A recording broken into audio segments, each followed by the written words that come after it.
আসসালামু আলাইকুম রহমতুল্লাহ। এটা বাস্তব একটা কাহিনী। একজন মহিলা তাই মারা গেছে।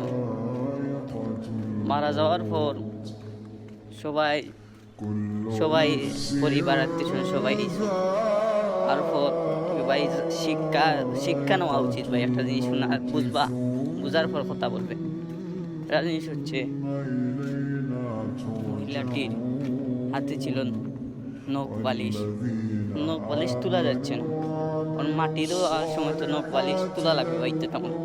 যখন তোলা যাচ্ছে না তখন সবাই ডিসিশন বা সিদ্ধান্ত নিলেন যে এই মহিলাটির যদি নখ বালিশ উঠে না থাকে কবর কিভাবে দেওয়া যাবে, তো দেওয়া যাবে না। তখন সবাই বললেন কি করা যায়, নখ তুলে দাও। 510 আঙ্গুলের নখ কি করেছেন, নখ তুলে দিয়েছেন। এজন্য ভাই নখ বালিশ দিবেন না। বেশিরভাগ নারীগণ নখ বালিশ দেন এবং কি নখ লাম্পা করেন। তাদেরকে বলতে চাই, আপনি মরতে হবে, এরকম করা যাবে না। কথাটা মাথায় রাখবেন।